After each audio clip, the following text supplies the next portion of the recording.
முதல் வார்த்தை, பிதாவே இவர்களுக்கு மன்னியும், தாங்கள் செய்கிறது இன்னதென்று அறியாது இருக்கிறார்களே.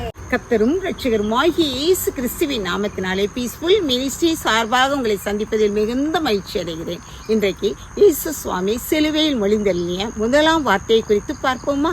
முந்தின நாள் இயேசு சுவாமி கெத்செமனேயிலே வியாகுலப்பட்டு ஜெபிக்கிறவராக, தன்னுடைய வியர்வை இரத்தத்தின் துளிகளாக நிலத்தில் விழுந்த போதிலும் அவர் ஆண்டவரை நோக்கி, இந்த பாத்திரம் என்னை விட்டு நீங்க கூடுமானால் நீங்க செய்யும் என்று அவருடைய சித்தத்துக்கு தன்னை ஒப்பு கொடுத்தவராக ஜெபித்தார். அவருடைய சிந்தையுள்ளவர்களாகி நாம் அவரை போல ஜெபிக்கிற பிள்ளைகளாக காணப்படுகிறோமா?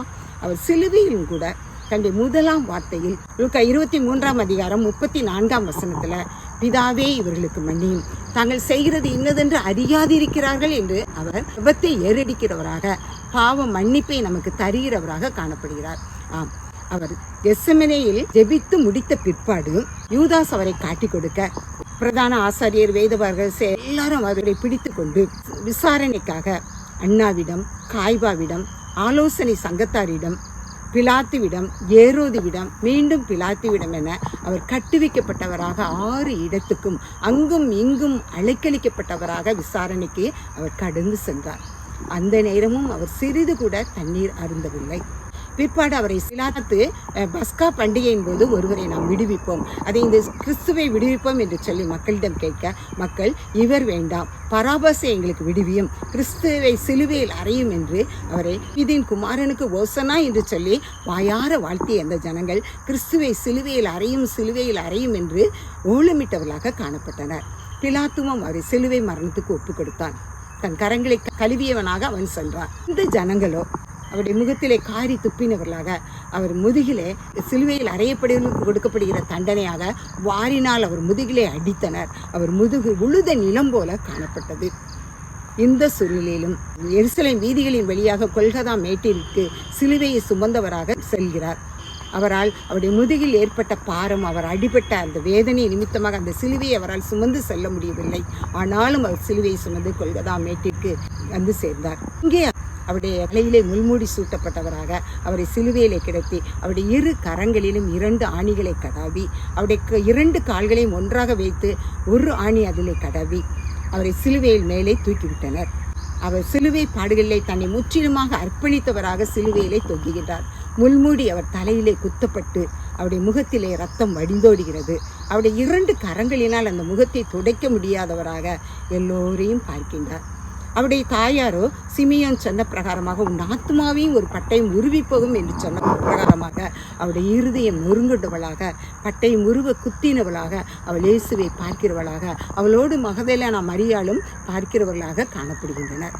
மாத்திரமல்ல, 3.5 வருட ஊழிய காலம் முழுவதும் அவரோடு கூட இருந்த சீசர்கள் தூர இடத்துல யோவான் மாத்திரமே நிற்கிறான். மற்ற 11 சீசர்களும் அவரை விட்டு கடந்து செல்கின்றனர். அவரோடு அவர் வாழ்ந்த நாட்கள் அவர் எத்தனையோ அற்புதங்களையும் அதிசயங்களையும் பெற்றுக்கொண்டவர்கள் கூட அந்த இடத்துல நிற்கிறார்களா என்பது அரிதான காரியம்தான். ஆம், ஆனால் சுகங்களையும் அவரிடத்தில் பெற்றுக்கொண்டவர்கள் இவர் மெய்யாகவே கிறிஸ்துதானா என்று அவர்கள் அறியாதது நிமித்தம், இவர் நமக்காக உலக இரட்சகராக வந்திருக்கிறார் என்று அறியாதவர்களாக, அவர் ஒரு தீர்க்கதரிசியாக இருக்கலாமோ என்று அவர்கள் சிந்தித்தவர்களாக காணப்பட்டபடியால் அறியாது ஆண்டவரை சிலுவையில் அறைய ஒப்பு கொடுத்தனர். ரோமர்கள் பொறாமை நிமித்தமாக அவரை சிலுவையில் அறைய ஒப்பு கொடுத்தனர். அவரோடு கூட அறையப்பட்ட அந்த 2 கல்வர்கள் கூட அவரை நிந்தித்ததாக நாம் வேதத்தில் பார்க்க முடியும். ஆம், அனைவரும் அவரை நிந்திக்கிற அந்த சூழ்நிலையில், அவரை பரிகசிக்கிற சூழ்நிலையில் ஆண்டவர் சிலுவையில் நின்று தன் பிதாவை நோக்கி பார்க்கிறவராக, ஜெபிக்கிறவராக, பிதாவே என்று அழைத்து இவர்களுடைய பாவங்களை மன்னியும் என்று சொல்கிறார். மன்னிப்பு தெய்வீக குணம். இவமாகி அவரிடத்தில் அந்த தெய்வீக குணம் காணப்பட்டபடியால் அவரை பின்பற்றுகிற அவருடைய அடியாராகிய நம்மிடத்திலும் கூட அந்த தெய்வீக குணம் காணப்படத்தக்கதாக நாம் சற்று சிந்தித்து பார்த்து, நாம் பிறரை மன்னிக்கிறவர்களாக, அன்பு கூறுகிறவர்களாக காணப்படுவோமா? சற்று சிந்தித்து பார்ப்போம். மன்னிப்பது மிகவும் அரிதான காரியம். ஒருவர் நமக்கு விரோதமாக குற்றம் செய்தால் அவர்களை மன்னிப்பது நம்முடைய இருதயத்தில் அவங்களை பார்க்கும்போதெல்லாம் கசப்பு ஏற்படும். ஆனால் மன்னித்து விட்டோம் என்றால் அந்த கசப்பு நம்மிடையே ஏற்படாமல் சமாதானம் நமக்குள்ளாக காணப்படும். ஆம், ஒரு சமயம் பேதுரு ஆண்டவரிடத்தில், என் சகோதரன் எனக்கு விரோதமாக குற்றம் செய்தால் நான் எத்தனை முறை மன்னிக்க வேண்டும்? 7 தரமோ என்று கேட்டார்.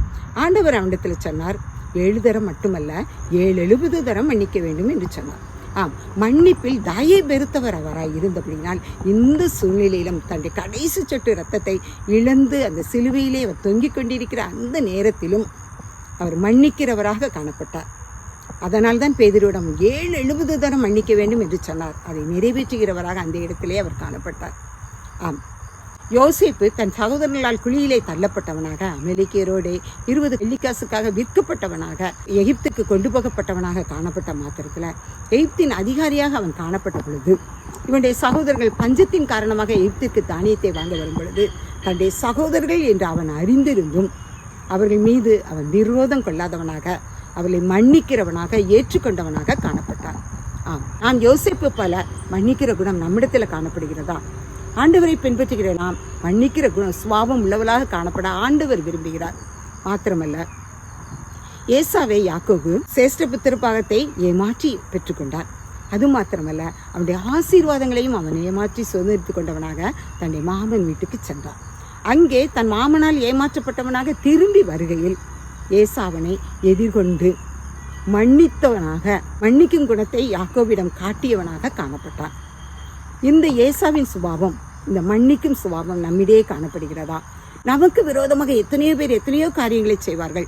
உனக்கு விரோதமாக உருவாக்கப்படும் ஆயுதம் வாய்க்காதே போம் என்று ஆண்டவர் சொன்ன போதிலும் அநேக நமக்கு விரோதமாக குற்றம் செய்யும் பொழுது நாம் அவர்களை விரோதிக்கிறவர்களாக, வஞ்சிக்கிறவர்களாக காணப்படுகிறோமா?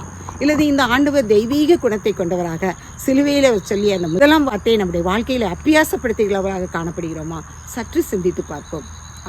சிலுவையிலே ஆண்டவர் தன்னை பரிகசித்த ஜனங்கள், நீ சிலுவையை விட்டு இறங்கி வா, நீ கிறிஸ்துவின் குமாரனேயாயிருந்தால் உன்னை நீயே ரட்சித்துக்கொள் என்று சொன்ன அந்த ஜனங்களை பார்த்து, அவருடைய முகத்திலே துப்பிய ஜனங்களை பார்த்து, அவரை வாரினால் கசையடி கொடுத்த அந்த ஜனங்களை பார்த்து, அவரை பொறாமையினால் ஒப்பு கொடுத்த அந்த ரோமாபுரி மக்களை பார்த்து, சிலுவையில் அறையும் சிலுவையில் அறையும் என்று கத்திய ஜனங்களை பார்த்து ஆண்டவர் பிதாவை நோக்கி, பிதாவே இவர்களுக்கு மன்னியும், இவர்கள் செய்கிறது இன்னதென்று அறியாதிருக்கிறார்கள் என்று சொன்ன அந்த வார்த்தையை, அந்த முதலாம் வார்த்தையை நம்முடைய வாழ்க்கையில் இன்றைய தினம், இன்றையிலிருந்து நாம் சிலுவையில் ஆண்டவர் சொன்ன அந்த வார்த்தையை நம்முடைய வாழ்க்கையில் அபியாசப்படுத்துவோம். மன்னிக்கும் குணம் நமக்கு இருந்தால் மாத்திரமே நம்முடைய வாழ்க்கையில் நாம் சந்தோஷமும் சமாதானமும் உள்ளவர்களாக வாழ முடியும். ஆண்டவர் சொன்ன அந்த முதலாம் வார்த்தை நம்முடைய வாழ்க்கையில் அபியாசப்படுத்த நாம் ஒவ்வொருவரும் ஆண்டவரால் அழைக்கப்படுகிறோம். ஆண்டவர் தாமே இந்த வார்த்தைகளை ஆசீர்வதிப்பாராக. ஜெபம். எங்களை அளவில்லாமல் நேசிக்கிற அருமையான தகப்பனே, மே நன்றியோடு துதிக்கிறோம்ப்பா, மே வணங்குகிறோம்ப்பா. சேஷமாக நீர் சிலுவையில் வதிக்கப்பட்ட பொழுதும், நீர் நாவறண்டு காணப்பட்ட பொழுதும் தேவனே, எங்களுடைய பாவ மன்னிப்புக்காக ஆட்டுக்குட்டியானவராக அப்பா சிலுவையிலே பலி செலுத்தப்பட்டவராக நீ காணப்பட்ட பொழுதிலும் பிதாவை நோக்கி எங்களுக்கு மன்னிப்பை தருகிறவராக, அறியாது செய்த பாவத்தை இவர்களுக்கு மன்னியும் என்று சொன்னீரேப்பா. அதுபோல நாங்களும் ராஜா அப்பா எங்களுடைய வாழ்க்கையில் நாங்கள் பாவ மன்னிப்பை மற்றவர்களுக்கு ஈந்தர்லி சமாதானத்தை பெற்றுக்கொண்ட பிள்ளைகளாக நாங்கள் வாழத்தக்க கிருபை எங்கள் ஒவ்வொருவருக்கும் தாரு ராஜா. எங்களை தாழ்த்தி உடைய கரத்தில் கொடுக்கிறோம் ராஜா.